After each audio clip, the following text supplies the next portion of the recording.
आप लोग comment box में आंसर बताते चलोगे तो ये देखिए, ये जो सेशन है ये इंग्लिश हिंदी दोनों में रहेगा। आपको प्रश्न भी इंग्लिश हिंदी दोनों में दिख रहे होंगे। तो देखिए पहला क्वेश्चन है, भारतीय संविधान की 10वीं अनुसूची संबंधित है the 10th schedule of the Indian constitution is related to. हमारे संविधान में टोटल कितनी अनुसूचियां हैं? प्रेजेंट में हमारे संविधान में 12 अनुसूची है। जब हमारा संविधान 26 नवंबर 1949 को बनकर तैयार हुआ था, उस टाइम पे हमारे संविधान में कितनी अनुसूचियां थी? टोटल 8 शेड्यूल्स थे। फिर 4 शेड्यूल्स ऐड हुए और प्रेजेंट में कितने शेड्यूल्स है, कितने अनुसूची है? 12। ठीक है, तो क्वेश्चन ये पूछ रहा है कि 10वां अनुसूची क्या था? तो 10वां अनुसूची था, ऑप्शन क्या है? चुनाव से, फ्रॉम द इलेक्शन, दल बदल से, फ्रॉम द डिफेक्शन, थर्ड है पंचायत से, फ्रॉम द पंचायत, या फिर भाषाओं से, फ्रॉम द लैंग्वेज। तो इस क्वेश्चन का करेक्ट आंसर क्या होगा? ऑप्शन नंबर बी, दल बदल से। ठीक है, फ्रॉम द डिफेक्शन। देखिए जो एंटी डिफेक्शन लॉ है, एंटी डिफेक्शन लॉ यानी कि दल बदल विरोधी कानून, ये हमारे संविधान में बाद में ऐड हुआ है। कब ऐड हुआ है आपको पता, समय समय पर हमारे संविधान का संशोधन होते रहता है। तो जो 52वां संविधान संशोधन हुआ था, कॉन्स्टिट्यूशनल अमेंडमेंट एक्ट जो आया था 1985 में, उसी टाइम पे हमारे संविधान में 10वां अनुसूची ऐड किया गया था। ठीक है, तो इस क्वेश्चन का करेक्ट आंसर क्या है? दल बदल से, from the defection. Second question देखिए, निम्नलिखित में से कौन सूरसेन महाजनपद की राजधानी थी? Which of the following was the capital of Surasena Mahajanapada? आपने एंशंट हिस्ट्री, प्राचीन इतिहास में पढ़ा होगा कि हमारे यहाँ 16 महाजनपद हुआ करते थे, जिसमें से सबसे प्रमुख था मगध, है ना। मगध की राजधानी क्या थी? पहले राजगृह थी, बाद में ये क्या हो गई? पाटलिपुत्र। ठीक है, तो इस तरह करते करते कितने टोटल महाजनपद थे? 16 महाजनपद थे, है ना। और आपको ये भी पता होगा, ये पूछा जाता है क्वेश्चन में कि इन महाजनपद के बारे में जानकारियां हमें कहाँ कहाँ से मिली। एक बौद्ध ग्रंथ था, एक जैन ग्रंथ था। आप लोग बताइए कि कौन सा बौद्ध ग्रंथ से हमें महाजनपद की जानकारी मिली और कौन सा जैन ग्रंथ से हमें महाजनपद की जानकारी मिली। तो क्वेश्चन की तरफ बढ़ते हैं। 16 महाजनपद में से एक महाजनपद क्या था? सुरसेन। ठीक है, तो सुरसेन की राजधानी क्या थी? कौशल थी, काची थी, उज्जैनी थी या मथुरा थी? तो इस क्वेश्चन का करेक्ट आंसर क्या होगा? मथुरा, है ना। मथुरा की राजधानी क्या थी? सुरसेन। और मैं आपको एक जैन ग्रंथ और बौद्ध ग्रंथ के बारे में बता रही थी, जिससे हमें महाजनपद की जानकारी मिली। तो बौद्ध ग्रंथ का क्या नाम था? अंगुत्तर निकाय। और जैन ग्रंथ का क्या नाम था? भगवती सूत्र। ठीक है, ऑप्शन आपको पता होगा, उज्जैनी जो है ये कैपिटल नहीं, बल्कि ये कोई महाजनपद नहीं, बल्कि एक महाजनपद का कैपिटल था। किस महाजनपद का कैपिटल उज्जैन था? तो अवंती का कैपिटल क्या था? उज्जैन। ठीक है, ये क्वेश्चन का आंसर आपको समझ में आ गया। इस क्वेश्चन का करेक्ट आंसर क्या है? मथुरा। आप एक ट्रिक से भी याद रख सकते हो कि सूरवीर के माथे पर तिलक है ना। तो मथुरा, सूरसेन। ठीक है, नेक्स्ट देखिए, third question.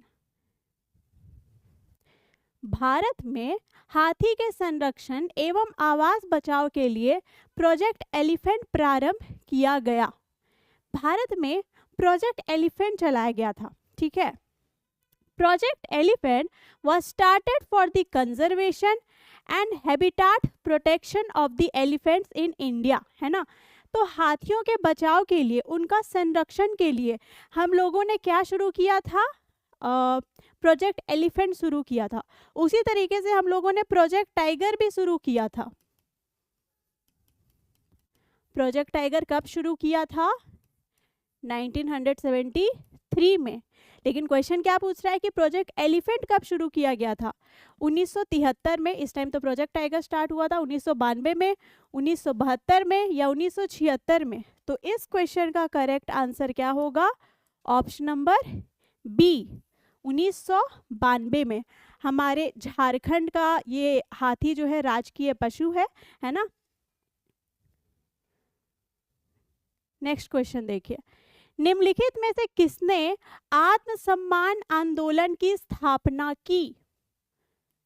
Who among the following founded the self respect movement? है ना। आत्मसम्मान आंदोलन की स्थापना किसने की थी, मतलब इसे चालू किसने किया था? तो ये आप नाम देख सकते हो, ऑप्शन में क्या है? अंबेडकर, नारायण गुरु, ज्योतिबा फुले या पेरियार। तो आप ना ये चारों नाम देख करके आप कुछ सेम चीज रिलेट कर सकते हो। ये चारों लोग जो है ना, ये कास्ट सिस्टम के खिलाफ लड़ाई किए थे, है ना। यानी कि ये लोग कास्ट सिस्टम का क्या करते थे? विरोध करते थे। अंबेडकर साहब के बारे में आप जानते हो। नारायण गुरु, इन्होंने केरला में मूवमेंट आंदोलन शुरू किया गया और इनका मेन मकसद क्या था? यही कास्ट सिस्टम को बंद करना, है ना, कास्ट सिस्टम का विरोध करना। ज्योतिबा फुले, इन्होंने भी कास्ट सिस्टम को हटाने के लिए बहुत प्रयास किए। इन्होंने, आपको याद होगा, 1873 में सत्य शोधक समाज की भी स्थापना की। सत्य शोधक समाज।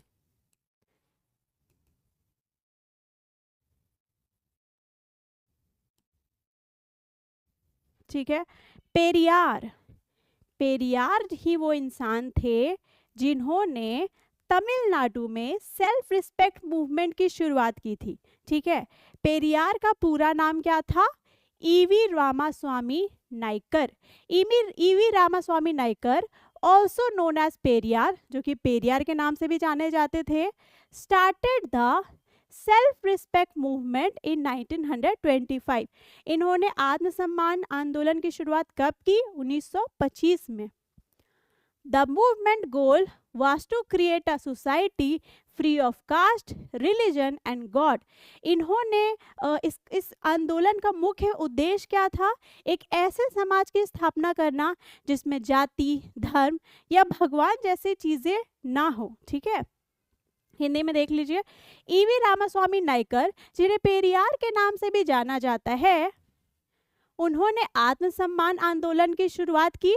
आंदोलन का लक्ष्य जाति, धर्म और भगवान से मुक्त समाज बनाना था। इन्होंने ही तमिलनाडु में द्रविडियन मूवमेंट की शुरुआत की। ठीक है। और इनको फादर ऑफ द्रविडियन मूवमेंट भी बोला जाता है। ठीक है। नेक्स्ट क्वेश्चन देखिए, क्वेश्चन नंबर 5। क्वेश्चन नंबर 5 है, हु वाज द जज हु प्रिसाइडेड ओवर गांधी जी's trial after the withdrawal of the non cooperation movement? असहयोग आंदोलन की वापसी के बाद गांधी जी के मुकदमे की अध्यक्षता करने वाला न्यायाधीश कौन था? देखिए, क्वेश्चन का मतलब आप समझ गए। इसके ऑप्शंस देखिए, जस्टिस C.N. ब्रॉमफील्ड, न्यायमूर्ति C.N. Broomfield, justice William Hodges, न्यायमूर्ति William Hodges, justice Joseph Noel, न्यायमूर्ति Joseph Noel, justice Thomas Barker, न्यायमूर्ति थॉमस बार्कर। आप लोग नॉन कोऑपरेशन मूवमेंट के बारे में क्या जानते हो? नॉन कोऑपरेशन मूवमेंट जिसकी शुरुआत कब हुई थी? जिसकी शुरुआत हुई थी 1 अगस्त 1920 को। किसके बाद? Rowlatt act, Jallianwala Bagh massacre, इन सब घटनाओं के बाद नॉन कोऑपरेशन मूवमेंट शुरुआत किया गया था गांधी जी के द्वारा, है ना। ये एक नॉन वायलेंस आंदोलन था, यानी कि अहिंसात्मक आंदोलन था। लेकिन एक घटना हुई। कब घटना हुई? 4 फरवरी 1922 को, जब उत्तर प्रदेश के गोरखपुर में गोरखपुर के चौरी चौरा नामक स्थान पर एक पुलिस स्टेशन को इंडियंस ने जला दिया। अब जैसे ही इंडियंस ने उस पुलिस स्टेशन को जला दिया, कई पुलिसकर्मी मारे गए, है ना। तो ये जो आंदोलन था नॉन कोऑपरेशन मूवमेंट, ये कैसा आंदोलन बन गया? ये अब कैसा आंदोलन बन गया था? वायलेंट। ये हिंसा का रूप धारण कर लिया था। इस वजह से महात्मा गांधी जो है, आपको याद होगा, 12 फरवरी 1922 को क्या करते हैं? नॉन कोऑपरेशन मूवमेंट को वापस ले लेते हैं, ठीक है। और फिर क्या होता है? कई सारे लोगों को गिरफ्तार किया जाता है, महात्मा गांधी को भी गिरफ्तार किया जाता है, ठीक है। तो महात्मा गांधी का जो ट्रायल हो रहा था, आप बताइए कि उसमें न्यायाधीश कौन थे? तो उसमें न्यायाधीश कौन थे? Justice C N. ब्रॉमफील्ड, न्यायमूर्ति सी.एन. ब्रॉमफील्ड, ठीक है, याद रखिएगा। नेक्स्ट क्वेश्चन देखिए, थोड़ा एक्सप्लेनेशन भी देख लेते हैं। During the non cooperation movement thousands of Indians were put in jail. कई सारे लोगों को जेल में डाल दिया गया। Gandhi ji himself was arrested in मार्च 2022। मार्च 1922 में गांधी जी को भी अरेस्ट कर लिया गया था। एंड चार्ज्ड विथ सेडिशन, उन पर क्या का आरोप लगा था? राजद्रोह का, ठीक है, सेडिशन का चार्ज लगा था। द जज who presided over his trial was justice C N. Broomfield, ठीक है। हिंदी में भी देख लीजिए। गांधी जी को खुद मार्च 1922 में गिरफ्तार किया गया और उन पर राजद्रोह का आरोप लगाया गया। उनके मुकदमे की अध्यक्षता करने वाले न्यायाधीश कौन थे? न्यायमूर्ति सी.एन. ब्रॉमफील्ड ने उन्हें सजा सुनाते हुए एक उल्लेखनीय भाषण दिया। जब ये जो जस्टिस सी.एन. ब्रॉमफील्ड है, महात्मा गांधी को सजा सुना रहे थे, उसी टाइम पे उन्होंने एक बहुत ही उल्लेखनीय भाषण भी दिया था, जो हम इतिहास में पढ़ते हैं, ठीक है। नेक्स्ट देखिए, आपको सूची 1 को सूची 2 से मतलब जोड़ना है, मिलान करना है। अगर आपको 1-2 भी पता है तो आप बना लोगे। हिरण्यगर्भ मतलब क्या होता है? पूजा अनुष्ठान यहाँ पे होता है, ठीक है। तो इसका आंसर क्या हो जाएगा? रिचुअल, यानी कि अनुष्ठान। नेक्स्ट क्या है? प्रशस्ति। प्रयाग प्रशस्ति आपने सुना होगा, जो कि किसने लिखा है? प्रयाग प्रशस्ति को हरिसेन ने लिखा है। किस राजा से संबंधित है? समुद्रगुप्त से संबंधित है। तो प्रशस्ति क्या था? एक अभिलेख था, इंस्क्रिप्शन था, शिलालेख था। पिस्ताक, पिस्ताक क्या है? ये मुगल आर्किटेक्चर का बहुत ही अच्छा उदाहरण है। पिस्ताक जो है वो मुगल भवन का गेटवे को कहते हैं, ठीक है, प्रवेश द्वार। नस्तलिक क्या है? नस्तलिक जो है अरेबिक लिखने का एक शैली है, ठीक है, उर्दू अरेबिक लिखने का। तो ये क्या हो जाएगा? एक राइटिंग स्टाइल है, यानी कि लेखन शैली है, ठीक है। तो ये इसका ये हो गया, इसका ये हो गया, ठीक है। तो आप देखो कौन सा मैच कर रहा है।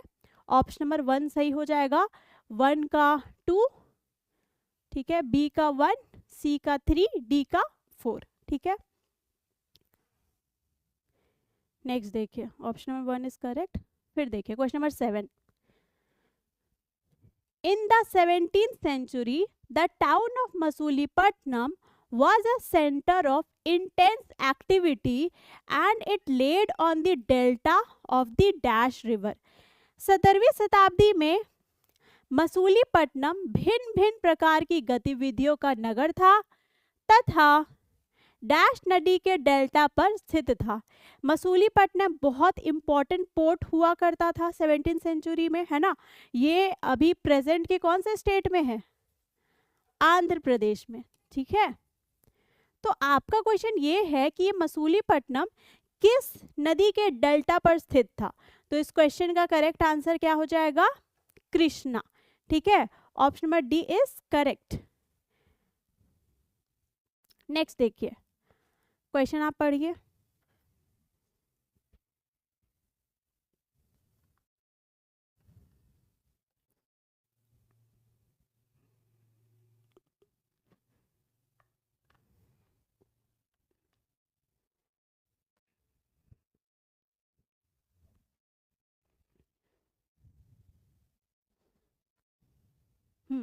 क्वेश्चन क्या है, what would happen if the earth does not rotate, अगर पृथ्वी घूर्णन नहीं करे तो क्या होगा। आपको पता है हमारा जो अर्थ है वो रेवोल्यूशन भी करता है और रोटेशन भी करता है, ठीक है। रेवोल्यूशन करने में 365 दिन लगते हैं और रोटेशन करने में 24 घंटे लगते हैं, ठीक है। तो क्वेश्चन ये है कि अगर पृथ्वी रोटेशन ना करे तो क्या होगा। पृथ्वी एक जगह है वहीं रह जाएगा, ठीक है। तो आपको बताना है कि ऐसी स्थिति में क्या होगा। तो मैं अगर आपसे पूछूं कि दिन और रात कैसे होता है, तो दिन और रात कैसे होता है, रोटेशन के कारण ही होता है ना, पृथ्वी घूर्णन के कारण ही होता है। तो अगर पृथ्वी घूर्णन ही नहीं करेगी तो दिन और रात में बदलाव कैसे आएगा। जिस जगह दिन है वहां तो दिन ही रह जाएगा और जिस जगह रात है वहां रात ही रह जाएगा, है ना। तो पहला ऑप्शन क्या है, there will be a shorter day and longer night, दिन छोटा होगा और रात बड़ी होगी। ऐसा कुछ नहीं होगा, जहाँ दिन है वहाँ दिन ही रह जाएगा, जहाँ रात है वहाँ रात ही रह जाएगा।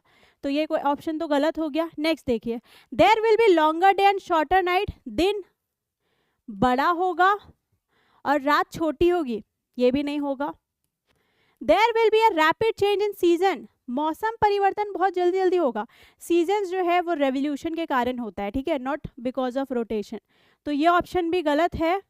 Life would not have been possible on the earth, पृथ्वी पर जीवन संभव नहीं हो पाएगा। रोटेशन अगर रुक गया तो पृथ्वी का जितना भी सिस्टम है सब गड़बड़ हो जाएगा, है ना। और लाइफ जो यहाँ पर पॉसिबल है वो पॉसिबल नहीं हो पाएगा। इस क्वेश्चन का करेक्ट आंसर क्या है, ऑप्शन नंबर डी। नेक्स्ट देखिए, ये आंसर है। नेक्स्ट देखिए, the Ellora cave wall depicting Vishnu as Narasimha that is the male lion is a work of art of dash, ठीक है। जो एलोरा की गुफा का भित्ति चित्र जिसमें विष्णु को नरसिंह अर्थात पुरुष सिंह के रूप में दिखाया गया है वो किस काल की कृति है। एलोरा वॉल पेंटिंग में नरसिम्ह को दिखाया गया जो कि विष्णु भगवान के रूप है ना। तो ये किसके द्वारा बनाया गया ये आपको बताना है, ठीक है। अच्छा आप मुझे ये बताओ कि एलोरा केव में टोटल कितनी गुफाएं हैं। ये आपको पता है, ये वर्ल्ड हेरिटेज साइट में इंक्लूडेड है भारत के तरफ से, ठीक है। तो आपको ये बताना है कि टोटल एलोरा गुफाएं में कितनी गुफाएं हैं। कितनी गुफाएं हैं, 34, ठीक है।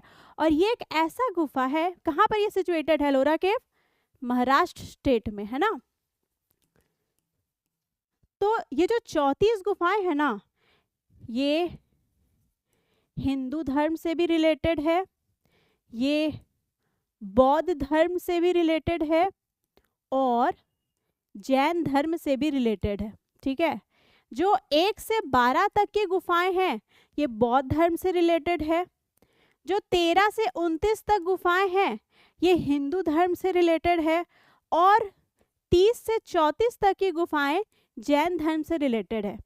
जो कैलाश टेम्पल है, बहुत फेमस कैलाश टेम्पल, ये कौन सी गुफा में स्थित है, तो केव नंबर 16 जो कि सबसे बड़ा गुफा है, ठीक है। तो ये पूछा जा रहा है कि किसने कंस्ट्रक्ट करवाया है एलोरा केव जिसमें विष्णु जी को एज नरसिम्हा दिखाया गया है। तो इस क्वेश्चन का जो मेजर पोर्शन है ना ये एलोरा केव का किसने कंस्ट्रक्ट करवाया है, राष्ट्रकूट ने करवाया, ठीक है। राष्ट्रकूट काल में इसे बनाया गया था, ठीक है। तो ऑप्शन नंबर क्या हो जाएगा, ऑप्शन नंबर ए। नेक्स्ट देखिए, question number 9, Bhakra Nangal is a joint project of which of the following states. Bhakra Nangal जो है वो किन राज्यों की संयुक्त परियोजना है। आपको पता होगा ये क्या है, ये मल्टी रिवर प्रोजेक्ट वैली है ना, मल्टी रिवर वैली प्रोजेक्ट है। मतलब कि बहुउद्देशीय कारण से इसकी स्थापना की गई थी। जैसे बहुत सारे उद्देश्य, मतलब क्या हो गया, इरिगेशन पर्पस के लिए यानी सिंचाई के लिए, और क्या बोल सकते हैं, हाइड्रो इलेक्ट्रिसिटी के लिए, पानी से हम लोग बिजली निकालते हैं उसके लिए, ड्रिंकिंग वाटर सप्लाई के लिए, ठीक है, तो ये क्या होता है, हम लोग जो प्रोजेक्ट बनाते हैं उसके कई सारे उद्देश्य होते हैं, ठीक है। तो जो भाखरा नांगल प्रोजेक्ट था, आपको बताना है कि किन किन स्टेट्स का ज्वाइंट प्रोजेक्ट था। इसमें सिर्फ एक एक स्टेट शामिल नहीं था।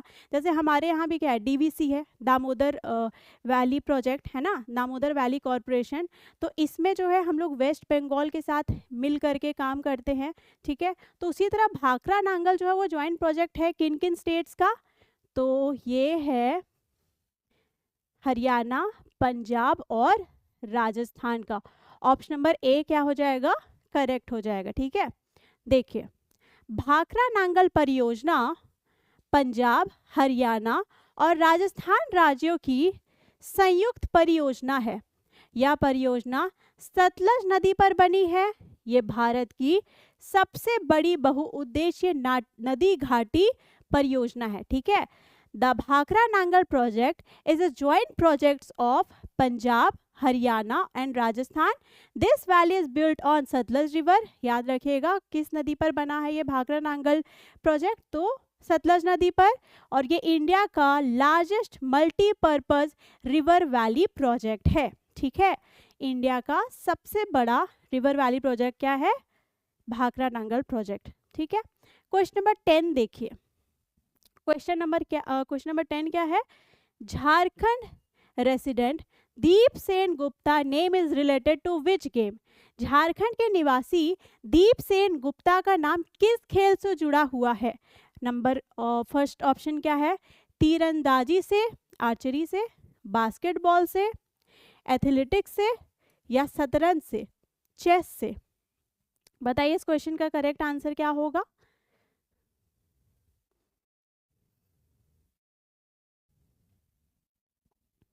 इस क्वेश्चन का करेक्ट आंसर क्या होगा, शतरंज, ऑप्शन नंबर डी। देखिए ये है दीप सेन गुप्ता।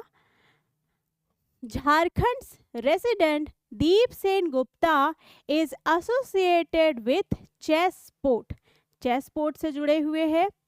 दीप सेन गुप्ता बॉर्न ऑन 30 जून 1988, 30 जून 1988 में इनका जन्म हुआ था। ये एक इंडियन चेस प्लेयर है, ठीक है।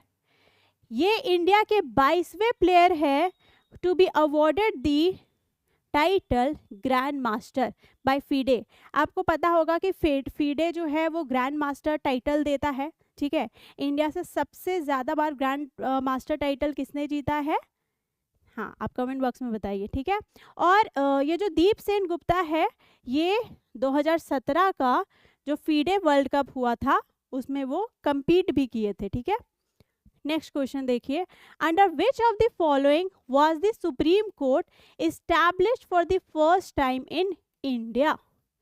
निम्नलिखित में से किसके अंतर्गत भारत में सर्वप्रथम सर्वोच्च न्यायालय की स्थापना हुई। ऑप्शन नंबर 1 क्या है, रेगुलेटिंग अधिनियम, regulating act 1773। Option number B क्या है, चार्टर अधिनियम 1853। ऑप्शन नंबर सी क्या है, भारत सरकार अधिनियम 1935 या फिर भारतीय संविधान 1950, ठीक है। आपको पता होगा कि 1773 में रेगुलेटिंग एक्ट आया था, जिसके द्वारा जो ब्रिटिश क्राउन है, अच्छा भारत में रूल कौन करता था, स्टार्टिंग में आया कौन था भारत में, ईस्ट इंडिया कंपनी है ना, जो कि ब्रिटिश क्राउन से परमिशन लेकर के आया था। इन लोग जो है रूल करता रहा कब तक, 1857 तक कंपनी रूल चला था, है ना, यानी कि कंपनी यहाँ शासन कर रहा था। लेकिन 1773 में क्राउन ने रेगुलेट करने का कोशिश किया कंपनी का शासन को, ठीक है। तो 1773 में इसीलिए क्या आया था, रेगुलेटिंग एक्ट। फिर आपको पता होगा 1857 में क्या हुआ, फर्स्ट वॉर ऑफ इंडिपेंडेंस, ठीक है, जिसके बाद 1858 से क्राउन का रूल चालू हो गया, ठीक है। डायरेक्ट क्राउन अब रूल करने लगा, ठीक है, इंग्लैंड से महारानी जो है वो रूल करने लगी। और ये कब तक चलता रहा, जब तक हमें आज़ादी ना मिल गई 1947 तक, ठीक है। तो क्वेश्चन वैसे बेसिकली ये पूछ रहा है कि सुप्रीम कोर्ट की स्थापना किसके बाद हुई थी। तो जो रेगुलेटिंग एक्ट आया था ना 1773 में, उसी में सुप्रीम मतलब एक कोड बनाने का प्रावधान था और इसी के तहत कलकत्ता में एक कोर्ट की स्थापना की गई थी। ठीक है, डिटेल देखे पढ़ते हैं। भारत में सर्वोच्च न्यायालय की स्थापना 1773 के रेगुलेटिंग एक्ट के तहत हुई थी। यह अधिनियम ब्रिटिश सरकार ने पारित किया था। इस अधिनियम के तहत कलकत्ता में सर्वोच्च न्यायालय की स्थापना 22 अक्टूबर 1774, रेगुलेटिंग एक्ट आया था 1773 में, और उसके एक साल बाद मतलब उसी के तहत सुप्रीम कोर्ट की स्थापना की गई कलकत्ता में। कब? 22 अक्टूबर 1774 को। सर एलिजा इम्पे, ये भी आप याद रखिएगा, जो सर एलिजा इम्पे थे वो कलकत्ता के फोर्ट विलियम स्थित, कहाँ पर स्थित था सुप्रीम कोर्ट? कलकत्ता के फोर्ट विलियम में। ठीक है, वहाँ के पहले मुख्य न्यायाधीश थे। चीफ जस्टिस कौन थे? Elijah Impey. ठीक है, इसके अलावा 3 और न्यायाधीश थे, मैंने आपको ये बता दिया, 1774 में स्थापना हुई थी। अन्य न्यायाधीश कौन थे? रॉबर्ट चेम्बर्स, स्टीफन सीजर लेमेस्ट्रे और जॉन हाइड। ठीक है, याद रखिएगा। नेक्स्ट क्वेश्चन देखिए, question number 12। Who was the editor of the Hindu Patriot who strongly supported the Indigo Revolt? Indigo revolt चला था, कब चला था? बंगाल में 1859 से लेकर के 1860 तक लगभग। ठीक है, आप कंफ्यूज मत होइएगा, जो 1917 में हुआ था वो चंपारण सत्याग्रह था। उस टाइम पे मेन मुद्दा इंडिगो ही था, नील ही था, लेकिन उससे पहले ही बंगाल में क्या चला था? नील आंदोलन चला था, इंडिगो रिवोल्ट चला था 1859 में। ठीक है, तो क्वेश्चन क्या था कि नील आंदोलन का जमकर समर्थन करने वाले हिंदू पेट्रोइट के संपादक कौन थे? तो हिंदू पेट्रोइट जो पत्रिका थी, इसके संपादक कौन थे? क्वेश्चन ये पूछा जा रहा है। और इसके तहत जो हिंदू पेट्रोइट है, इसके तहत जो भी उसके एडिटर थे वो जमकर इस आंदोलन को सपोर्ट कर रहे थे, है ना। और जो अंग्रेज लोग किसानों के साथ जो दुर्व्यवहार कर रहे थे उसको जमकर वो उल्लेख कर रहे थे अपने पत्रिका में। ठीक है, तो क्वेश्चन यही है कि हिंदू पेट्रोइट का संपादक कौन था? ऑप्शन क्या है? हेमचंद्राकर, हरीशचंद्र मुखर्जी, दीनबंधु मित्र या दिगंबर विश्वास। ये सब लोग ना कहीं से इंडिगो रिवोल्ट से संबंधित है, नील आंदोलन से, नील विद्रोह से संबंधित है। ठीक है, दिगंबर विश्वास तो इसको लीड किए थे। दीनबंधु आपको याद होगा, इन्होंने नील दर्पण नाम का नाटक लिखा है, नील दर्पण। ठीक है, अब बताइए इस क्वेश्चन का करेक्ट आंसर क्या होगा? हिंदू पेट्रोइट के संपादक कौन थे? तो इसका करेक्ट आंसर क्या होगा? हरीशचंद्र मुखर्जी। ठीक है, देखिए नील आंदोलन का समर्थन करने वाले हिंदू पेट्रोइट अखबार के संपादक हरीशचंद्र मुखर्जी थे। हरीशचंद्र मुखर्जी ने इस अखबार के जरिए नील किसानों की दुर्दशा और उनके उत्पीड़न को उजागर किया। ठीक है, मैंने आपको पहले बता दिया। ठीक है, नेक्स्ट देखिए क्वेश्चन नंबर 13 क्या है। क्वेश्चन नंबर 13 है,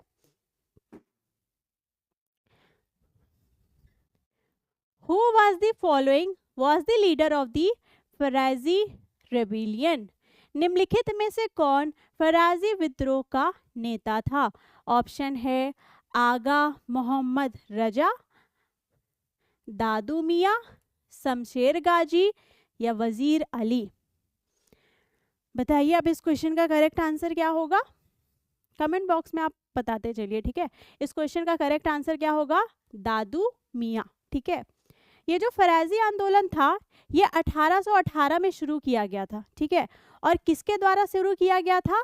हाजी शरीयतुल्लाह के द्वारा। ठीक है, हाजी शरीयतुल्लाह was the leader of the फराजी movement which began in 1818। फराजी आंदोलन कब चला था? 1818 में। किसने शुरू किया था? हाजी शरीयतुल्लाह ने।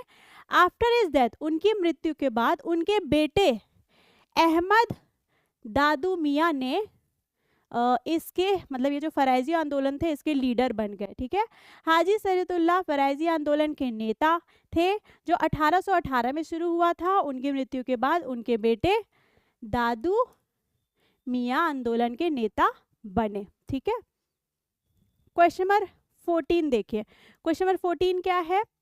भारत का सबसे महत्वपूर्ण खनिज रॉक तंत्र युक्त है। India's most famous rock system with minerals is. कई सारे रॉक सिस्टम पाए जाते हैं हमारे भारत में। ठीक है, धारवाड़, गोंडवाना, कडप्पा। तो पूछा ये जा रहा है कि कौन सा रॉक सिस्टम में सबसे ज़्यादा मिनरल्स पाए जाते हैं, यानी कि खनिज पाए जाते हैं। ठीक है, तो क्वेश्चन का करेक्ट आंसर क्या हो जाएगा, आप बताइए। देखिए, जो धारवाड़ क्रम की चट्टानें होती है ना, इसमें सबसे ज़्यादा मिनरल्स पाया जाता है। कोयला सबसे ज़्यादा किस में पाया जाता है? कोयला गोंडवाना तंत्र की चट्टानों में पाया जाता है। ठीक है, देख लेते हैं। धारवाड़ तंत्र की चट्टानें सबसे महत्वपूर्ण खनिज युक्त रॉक तंत्र है। देश की लगभग सभी प्रमुख धातुएं, लोहा, तांबा, सोना, क्रोमियम, इन्हीं चट्टानों से मिलती है। I hope it's clear.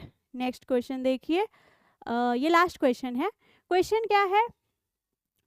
Anwar i Suhaili named book is the translated version of dash. जो अनवर ए सुहेली नामक ग्रंथ है, निम्नलिखित में से किसका अनुवाद है? पंचतंत्र। अच्छा, पंचतंत्र किसने लिखा था? विष्णु शर्मा ने। महाभारत किसने लिखा था? महर्षि वेद व्यास ने। रामायण किसने लिखा था? वाल्मीकि ने। सूर सागर किसने लिखा था? सूरदास ने। पंचतंत्र किस भाषा में लिखी गई थी ओरिजिनली? संस्कृत। महाभारत भी संस्कृत, रामायण भी संस्कृत। सूरदास ने जो लिखा था सूर सागर, ये ब्रज भाषा में था। लेकिन क्वेश्चन क्या पूछा है कि अनवर ए सुहेली नामक किताब जो है, इनमें से किसका ट्रांसलेटेड वर्जन है? तो मैं आपको बता दूं, जो विष्णु शर्मा द्वारा लिखित पंचतंत्र था, इसे अनुवाद किया गया था फारसी भाषा में। ठीक है, Anwar i Suhaili is a Persian translation of the mythological Sanskrit Panchatantra. ठीक है, पंचतंत्र को ही फारसी, जो कि संस्कृत भाषा में था, इसे फारसी में पर्शियन में ट्रांसलेट किया गया था और उसका नाम क्या दिया गया था? अनवर ए सुहेली। ये अकबर के शासनकाल में हुआ था।